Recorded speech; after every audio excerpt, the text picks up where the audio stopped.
Assalamualaikum warahmatullahi wabarakatuh. Di sini saya akan menjelaskan tentang akuntansi dana peserta yang disusun oleh Bunga Sabitri dan Destia Isti Permata.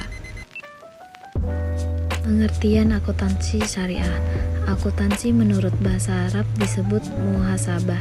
Kata muhasabah berasal dari kata kerja hasabah, dapat pula diucapkan dengan hisab, haibah, muhasabah, dan hisabah. Akuntansi secara umum yaitu kegiatan mencatat, menggolongkan, mengistisarkan sehingga dihasilkan informasi keuangan dalam bentuk laporan keuangan yang dapat digunakan untuk mengambil keputusan. Sedangkan pengertian syariah adalah aturan yang ditetapkan oleh Allah Subhanahu wa taala dalam melakukan seluruh kegiatan baik ibadah madhoh seperti salat, zakat, puasa, dan haji maupun muamalah. B. Akuntansi dana peserta dalam asuransi syariah.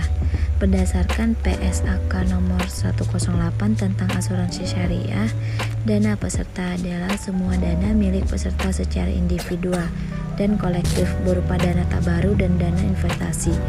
Dana peserta dalam asuransi syariah merupakan kumpulan dana dari setiap premi yang dibayarkan oleh para peserta. Dana ini diperuntukkan untuk dana tolong-menolong dan juga diinvestasikan untuk pengembangan kumpulan dana peserta. C. Akuntansi dana peserta. 1. Hasil investasi dan bagi hasil dana peserta. Investasi merupakan bentuk kegiatan yang diawali melalui pengamatan, penelitian, pengumpulan data, dan perencanaan bisnis dalam bentuk penanaman modal atau penempatan aset. Modal atau aset yang digunakan dapat dalam bentuk harta atau dana. Untuk sektor kegiatan yang diperhitungkan dengan sangat teliti dengan tujuan dapat memberikan hasil pendapatan dan peningkatan nilainya di masa mendatang.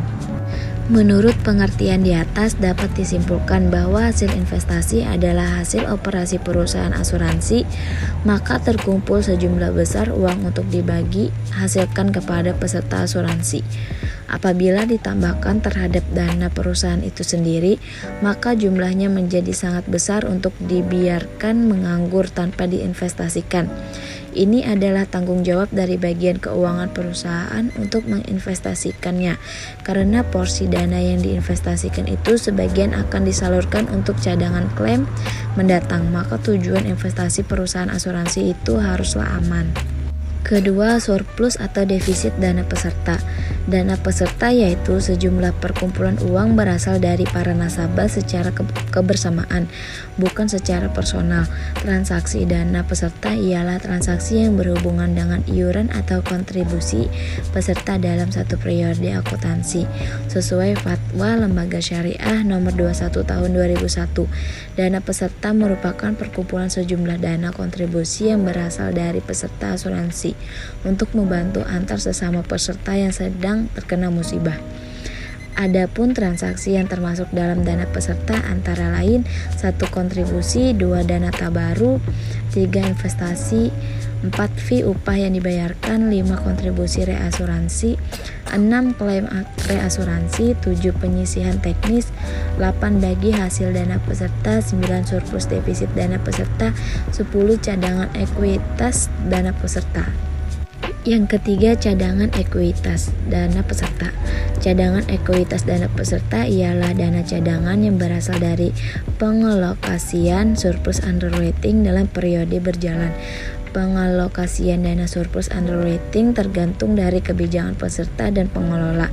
Penyajian cadangan dana tabaru dicatat dalam laporan surplus defisit dana tabaru. Yang keempat, distribusi surplus underwriting. Selisih lebih positif dari pengelolaan risiko underwriting dana tabaru yang telah dikurangi oleh pembayaran santunan, reasuransi, dan cadangan teknis yang dikalkulasi dalam suatu periode tertentu. Selisih lebih dari total kontribusi peserta ke dalam dana tabaru setelah dikurangi pembayaran santunan atau klaim kontribusi reasuransi dan cadangan teknis dalam satu periode tertentu. Sederhananya, jika dalam satu periode tertentu tidak ada klaim atau terjadi sedikit klaim dari nasabah, maka kelebihan dana yang disimpan di bank tabaru itulah yang disebut surplus underwriting. Sekian penjelasan dari kami, terima kasih.